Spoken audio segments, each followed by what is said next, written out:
look, global warming is a real problem, but it's not the end of the world. Let's start being smart about it, and let's start thinking about where can we spend money and do the most good for climate. Well, it turns out that that's green energy R&D. In October of 2018, a conference was held near Portsmouth, New Hampshire with the intent to hold a civil and open dialogue on climate change policy. A panel of 11 experts in their respective fields gathered to discuss varying perspectives and insight regarding the topic at hand. If we panic, and that's often how we think about climate change, we're unlikely to make good choices. A lot of people want to do something for climate change because they want to do good. That's wonderful. That really is genuinely helpful that people want to help the world. But of course, the question is global warming the best way to do that? So how should we deal with it? Well, one thing is that people will have a tendency to say, well, why don't we just get rid of fossil fuels? And of course, the important part is to recognize we don't burn fossil fuels to annoy Al Gore. We burn it because it powers pretty much anything we like about civilization. It gives us heat and cool, it gives us transport and food and electricity, everything that makes life good. And so it's really, really hard to get rid of fossil fuels, not because we don't want to, but because it powers so many of the things that really matters to us. Many people believe that we have lots and lots of solar panels and they're just increasing dramatically and fast. That's just not the case. It's 0.2%. Wind makes up 0.6% of global energy, and everything else is 99.2%. Right? That's the real issue here, is to recognize that there are much smarter policies to deal with this rather than just trying to put up lots of solar and wind. Policy that's uninformed by technology is doomed to not work. And technologies that are going to transform us will require policies to get us to that point. The challenge is energy poverty. There's 1.3 billion people in this earth today that don't have access to basic energy. And so when you go down that list of clean water and this and that and the other thing, I could argue that with real, sustainable energy available to all people in the world, I could make an argument you could eradicate a pretty good portion, if not all, of the list that was shown last night. Many of the themes discussed by the speakers were focused on the successes and the failures of public policies. A common thread involved the intricacies of a carbon tax. The tasks for people who work in government, whether as politicians or as public servants, as I was, is to strive to find the optimum among balancing all of those different tools. So one of the things that makes climate policy, or the climate debate in particular, so difficult is that the insistence that this poses a catastrophe and that the planet is at stake gives rise to a demand that it transcend all other public policy objectives. There are trade-offs to be made, but people will argue about the nature of those trade-offs. Carbon taxes, economists agree, as has been said here today, is in principle the most desirable public policy instrument to be used to reduce greenhouse gas emissions, if they are accompanied by an appropriate set of other measures. And it's important to consider what those other measures are. If you do not add them on to a whole package of regulations and programs and other government interventions that add to the cost of the impacts that the taxes would have. In fact, what has happened in the jurisdictions that have implemented carbon taxes so far has been that most of the revenues have been used to fund new programs. If we can make green energy cheap enough, if we can innovate the price down of green energy so that it's cheaper than fossil fuels, we will have solved global warming. If we can't do that, we'll continuously have to rely on putting carbon taxes on, which are both economically and morally, in a sense, the right answer, but the one that's very hard to do, and very hard to do in a way that'll actually garner most of the economic benefit. So we're stuck between saying, let's try something that's going to be very, very hard and won't actually solve very much of the problem and could very easily be screwed up, or let's try to do innovation. What do you think about carbon tax? And obviously any economist worth his salt will say, or her salt will say, carbon taxes, and then we kind of fix the problem. I'd like to show you a little bit about why that's probably not correct. It's still, from an economist point of view, a good solution, but it's just not going to do very much. So we'll start with just under $1,000 per ton of CO2 in 2030, and we'll end up about almost $7,000. Or to put it differently, we'll charge gasoline in 2030 of about $8 extra per gallon, and we'll end up with about $60 per gallon of gasoline. And remember, this is not just for rich people in rich countries. This would also be true everywhere. This would have to happen in Ethiopia, in China, in India, and everywhere else.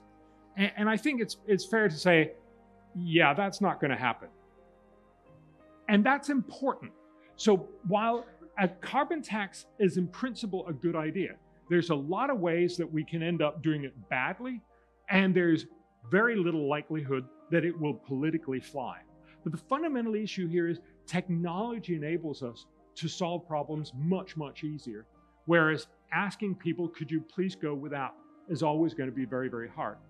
And that's why I would argue, yes, we should think about a carbon tax, because there is an efficiency point to be made, but we should also recognize that there's a very good chance that we'll end up mostly deadlocking, certainly in the US as I see it, but also many other places, on focusing on a policy that, even if done well, will only solve a little bit of the problem. And that's why I'm more for saying, let's focus first and foremost on innovation. From an economic perspective, how should we best design policy to achieve our goals? How can we get the most bang for our buck for any sort of amount of societal resources we decide to direct towards this problem? Wind power in the United States is propped up by very generous federal subsidies, and these subsidies have actually been in place for a long time. They were placed into the tax code by Republican Chuck Grassley in 1992 Energy Policy Act. So we, for a long time in the United States, have been subsidizing renewable energy. And actually, the current subsidy is that the revenue that a wind farm owner gets is increased by about 50% from subsidy payments directly made from taxpayers. Under the stimulus, for reasons that are actually not super interesting, we introduced an alternative subsidy mechanism where, instead of paying wind developers every time the turbines spun and sent power to the power grid, we paid them just to put up turbines. We gave wind developers a 30% check for their upfront investment costs, but then after that, when it was up and running, they got no additional money from the federal government every time they produced power. They just got the revenue from selling power to electric power consumers. Then it seems like the old policy might be a bit more effective if we care about the wind turbine, not because we just like looking at them when they're idle, as I'm sure you guys have all seen, and you've driven by a wind farm and it's totally stopped. That doesn't actually displace any coal when it's not producing any wind power. We want this thing to be spinning and offsetting dirtier energy sources. To give you an idea of how much money was involved, if we didn't have this policy, if we had instead stuck with the production tax credit, we could have achieved the exact same amount of wind output for $5 billion less. So this is a nice example here where you can imagine two policies, both which hit the same kind of environmental target, but with one which does so much more cost effectively than another. We should really think about what margin we want to incentivize, and it's really important to design policy really smartly and take those things into consideration. In Europe, the movement toward green energy sources to feed the electricity grid has brought a surprising number of pitfalls. When we started in 2000, 3% out of the power for Germany was produced by renewables. Today it is 35%. I think it is interesting for you to learn the lessons which we had to undergo in the last decades, because I think US has 3% of renewables today. I want to highlight some pitfalls on the way to enlarge the share of intermittent and expensive renewables. Germany has the most ambitious target for 2015 in the world. We want to reduce the CO2 by 95%, and we want to increase renewable power up to 95%. So that is done in the next 20 to 30 years without nuclear, because the German government had made a decision after Fukushima to shut down nuclear power stations in Germany by 2022. This is not followed by any nation in the world. The new IPCC report, which was released in Korea a fortnight ago, demands a reduction of 45% of CO2 by the next 11 years. This reduction has to come only from the developed OECD countries, which are responsible for 37% of the CO2, of the global CO2 emissions, have to reduce their emissions by 122%. That makes 45%. That's a peculiar mathematics. So you see, China is allowed to nearly double its emissions until 2030. That is their contribution to climate change. Even if Germany is to shut down every coal-fired power plant, yes, even all industry at large, the emission reduction would be cancelled out by the growth of China's emission within a half of a year. So we try to rely on wind and solar. But intermittency of wind results in a distraction of the markets. So what is happening in these times? The coal-fired plants have to jump in and save the day. But what happens after their closure? Because we now are discussing closure of power plants in Germany. What's happened then? Who is jumping in then? So storage. That is the most prominent R&D target, to increase the share of intermittent renewables. Otherwise, forget it. All your aspirations to increase renewables in the US will end up in this nightmare which we have experienced in Germany. One of the reasons why there is a political backlash in Europe against the whole agenda has to do with the unfairness and the economic burden these policies have forced families into ever increasing costs, and the unfairness that they can see that the only people benefiting from the renewable energy expansion has been a very, very small group of people. There is no European definition of what constitutes energy poverty. In general, it's families who struggle to keep their homes warm in winter or struggle to pay their electricity bills. And this is one of the reasons why there is no international agreement on the climate issue, because the developing world rightly says, look, you Americans, you Europeans, you developed and got wealthy and well-to-do on the back of cheap energy, and now you're telling us we shouldn't use cheap energy, we should go for the more expensive forms of energy. And they can't agree on that very issue because they are quite aware that they can't afford to do it. But it is ignored that if you introduce a policy that makes energy artificially more expensive, some people will not be able to cope. We're talking about the subsidies are being paid for the renewables are paid by ordinary people on their electricity bills. That's the way it works in Europe.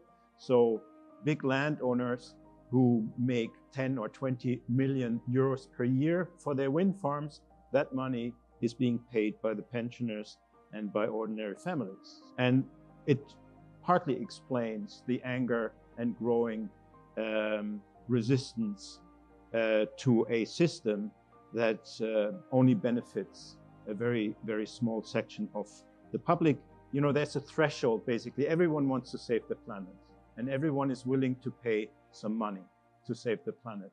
But it comes a threshold where people saying, okay, up till here, I'm willing to save the planet, but if it's more expensive than that, let someone else save the planet. And I think we are at that situation in Europe right now. It's true that developing country perspective also is that climate change matters. And when we are going to accelerate the responses, then the context also matters. And the question that is bothering each one there is that should developing countries stop growing or keep growing and then differently? Then what is the different trajectory? But interestingly, when the policymaker or people sitting in the government are asking the questions, their standpoint is that there is local unfinished development agenda, now with additional burden of global responsibility. But when you listen to the social and the economic actors, compared to the political actors, they feel that given a chance, they can see how they can make a difference. So interestingly, bottom-up movement is much faster than the top-down movement. And there lies the hope, which I feel. So you see the real reduction of a diarrheal disease, which is crucial when we think of undernutrition, malnutrition. The big reduction is through hygiene. Think of your everyday life. You wake up in the morning, you have clean laundry, you have clean utensils, you have food that has been processed safely and has been stored safely. You are doing your hygienic everyday practices, etc., etc. You use a lot of water. It's about moving the conversation, and if we can have these discussions, sure, there's still going to be a lot of resistance, there's going to be a lot of interest in doing bad or not very effective policies, but maybe we can make them slightly less ineffective, maybe we can make slightly less investment in the really bad policies, and that's a win for me. Perceived by some to be a debate on the science of climate change, the highly controversial topic undoubtedly attracted opposing views, expressed by those in the audience. Have you ever considered folks who are lower income are going to be disproportionately affected by the effects of climate change? And then also climate refugees who are going to be displaced from their homes are also going to be lower income folks. And the people who aren't going to be affected are the richer folks who can just get on a plane and jet to somewhere else that's not going to be flooded. So fundamentally, yes, we recognize that most of the damage is actually going to happen in the developing world. But as you also saw up here, we've actually asked people in the developing world, what do you care about? That's not really my question. I know it isn't, but I'm asking you back, because the fundamental point here is to recognize you can't do everything. Okay. And so I'm asking, where should we start first? Do we help generations in the developing world by making them richer, taking them out of poverty, making sure that they don't die from easily curable infectious diseases, they get education, these kinds of very basic things that will enable them to become much richer, much more resilient, so that when 2100 comes around, they will be much better off and much better able to handle any of these problems? Or do we not help them, but cut the temperature rise in 100 years a little bit? If you want to address the problems of CO2 emissions, you have to ensure that the developing world has access to cheap energy that is not as carbon intensive as the conventional. And that doesn't exist. I'm not advocating for it at all. I'm just saying that's what's going to happen. I'm not advocating, I'm just telling you what is happening. I'm not an advocate for fossil fuels. I'm just telling you they're cheap. Everybody in the room probably agrees that we're going to need to use natural gas for a while, that we are not going to immediately go to renewables. But I don't hear hope up here. And I hear you say, each of you say that you're very pro renewables. One wouldn't know it. Where's your optimism? I think for people to understand the complexity and the problems we face, it's more honest to talk about reality, not as it should be or it shouldn't be, but what are the real problems of the climate and energy challenge we have. Energy plays such an important role in the world economy that for the time being, people and governments are reluctant to give up the cheapest forms. I must mention it. I'm pro renewables. I've done it all my life. But I want to warn you to be not naive. It is a steeper way to go that you take a generation for it. We need a different technology. We need the innovation to store and to spread the intermittent wind and solar power. Keynote speaker Bjorn Lomborg found himself confronted by some of the detractors during intermissions, but openly welcomed the exchange and viewpoints. Whatever your intention was, what it sounds like, and we all sort of talked about this afterwards. We got together in a group. Some people were pretty upset by the presentation last night because, what you're seeming to say is it's not as urgent as you've been reading. Yes. What it looks like to us walking into this conference is that you've essentially only had one panelist so far who said, I'm strongly in favor of a carbon tax, which is what the vast majority of economists say, strongly in favor of a carbon tax, right? You have only one panelist up there who says climate change action is urgently needed. The remaining 6 other panelists, and you as a keynote speaker, who are saying, 1, it's not as urgent as you've been hearing, and 2, carbon tax isn't the best way forward. And so it's contrary to what we're used to hearing, and we study this stuff every day. It's like 30 of us talking about this afterwards, and we're sort of all in agreement. But the audience is nodding along saying like, oh, it's not that urgent. And like, good, no tax, I hate taxes, I'm a business person, right? So you're telling them exactly what they want to hear, but what the students are hearing is that that is inconsistent with what we are studying every single day. What I'm trying to do is to say, and this is what I do and my organization does with all problems, is to say, well, overall, what's the impact of the problem? And overall, what's the impact of the problem if we try to do something about it? I think that's the right way to think about issues, instead of being sort of misled by listening to sexy snippets of the argument. At least would you entertain the possibility that, any special interest group will be sort of claiming that here's a huge crisis for us, so that there's always this tendency of making it more urgent in order to raise funds and get people to focus on this. And I would argue that that's why you have the sense that a lot of scientists are telling you this is really urgent and we need to do this now. What the science is telling you is that higher temperatures will be worse, and this is what will happen.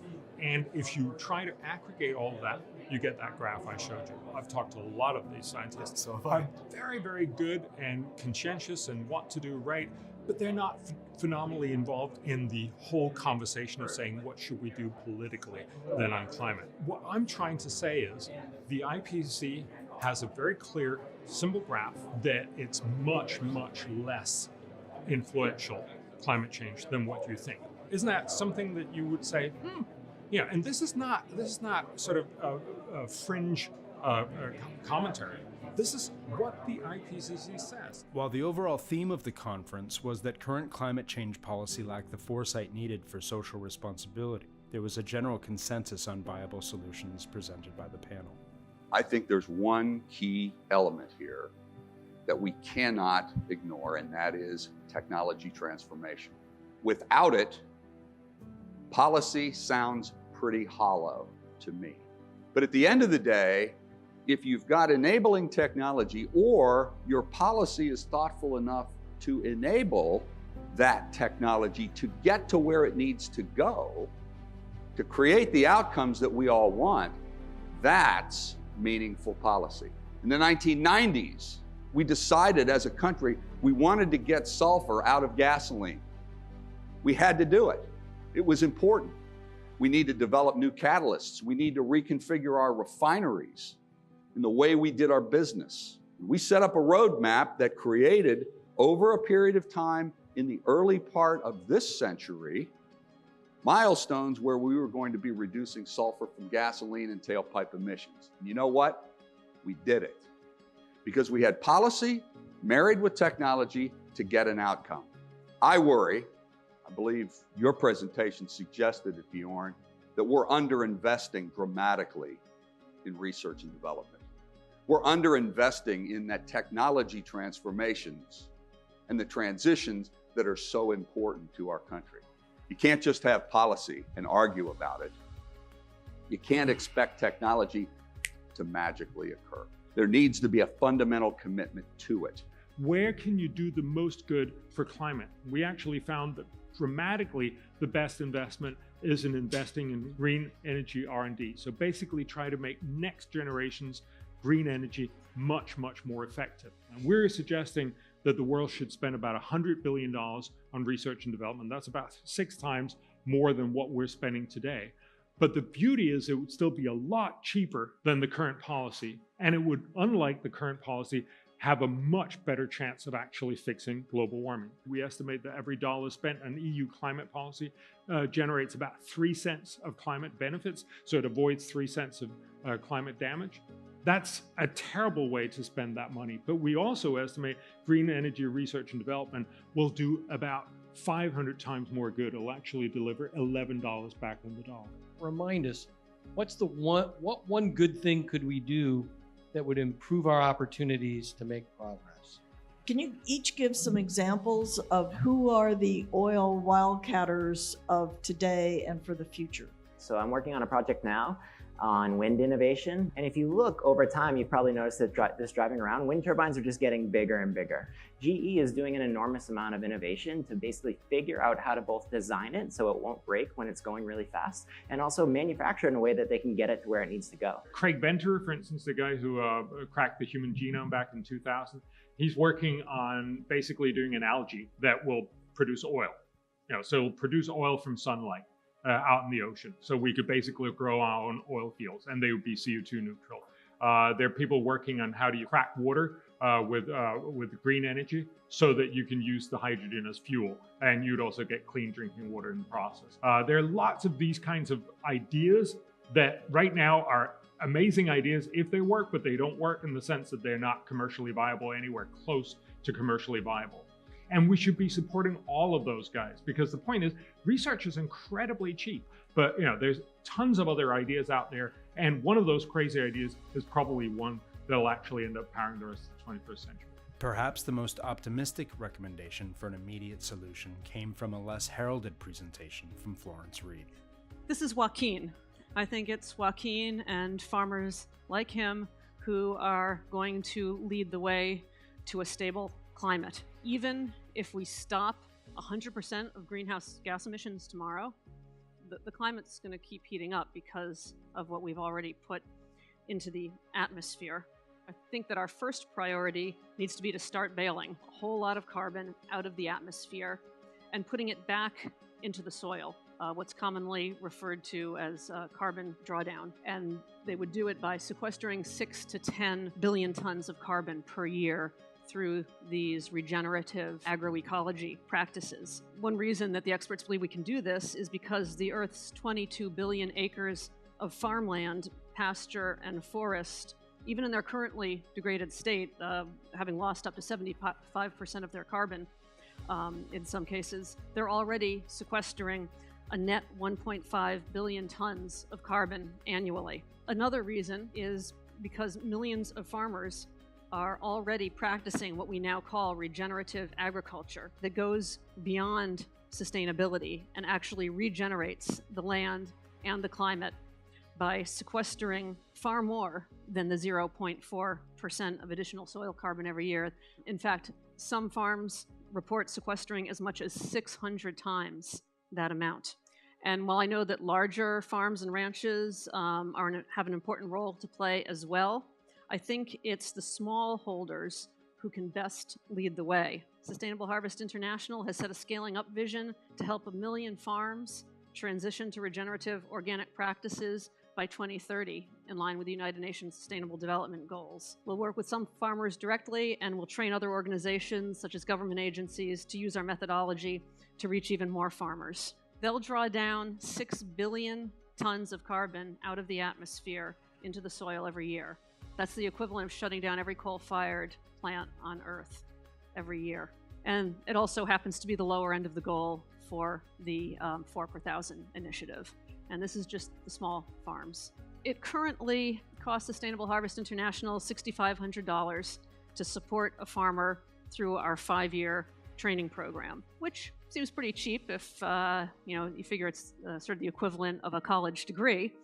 But you multiply that by 500 million smallholder farms, and it does add up to a pretty hefty price tag. It's my hope that we can better entice others to adopt our methodology by cutting the net cost to $250 per farm per year for 3 years. At this price point, it would cost around $30 billion per year for 12 years to help all 500 million smallholder farms transition to regenerative organic farming. So if we're talking about redirecting 5% of current government subsidies away from degenerative farming practices and instead putting it towards regenerative farming practices, $30 billion doesn't sound like very much to me anymore. All of us on this planet will decide whether it will be a degenerated future or a regenerated future. Right now, our food system is speeding humanity towards a cliff, but we have more than enough resources to follow the lead of farmers down a different path. If we act fast, we still have time. Those 500 million farmers are ready to do their part, but they can only do it if we do our part and support farmers like Demetrio. So what I just feel, I believe, I base on my evidences. And from the basis of that, I like to say that linking the climate response options to multiple goals of human well-being and services is the way forward for additional policies, financing mechanism. I just showed you what 2% where can come. Widening participation and acceleration of civil dialogue. We really need a civil dialogue. Can we not have more peace talk? Can we not have more trust building across the countries? Can we not have trust building among the different actors in the society? Yes, we can have if you want. There are things today, there are technologies today that can get us over the next 20 to 30 to 40 years to significant change in what we're doing. If you overinvest in the things that are not going to move the needle, you won't. Developing countries want energy. They will use fossil fuels because it's the most abundant and affordable fuel that they have access to. And if we don't recognize that fundamental truth about people that are in energy poverty, I think we're going to major on the minor. And we need to be majoring on the things that are going to really impact global climate. And that is, how do we get technologies to those countries to impact what they're doing so that we can make that impactful change? But on the sidelines of Paris, Obama and all the other state leaders from 20 countries met with Bill Gates and a lot of the other billionaires to promise to double their spending on green energy. And this is exactly argued on the basis of both what we found and some other researchers have indicated that this is an incredible investment. This was on the sideline of Paris. It got almost no headlines. But that, I would argue, is what's actually going to fix climate change. If we can make it, we're going to make it just like we've done most other times, because we actually get the technology to make sure that this becomes a cheap and easy thing to do rather than a difficult and costly one to do. The Pope keeps a hopeful outlook on the possibility of reversing this trend. He says, and I quote, "Humanity still has the ability to work together in building our common home. Men and women are still capable of intervening in the positive against those who might despair that we will make the type of changes necessary." He stresses, and I quote, "All is not lost. Human beings, while capable of the worst, are also capable of rising above themselves, choosing again what is good, and making a new start."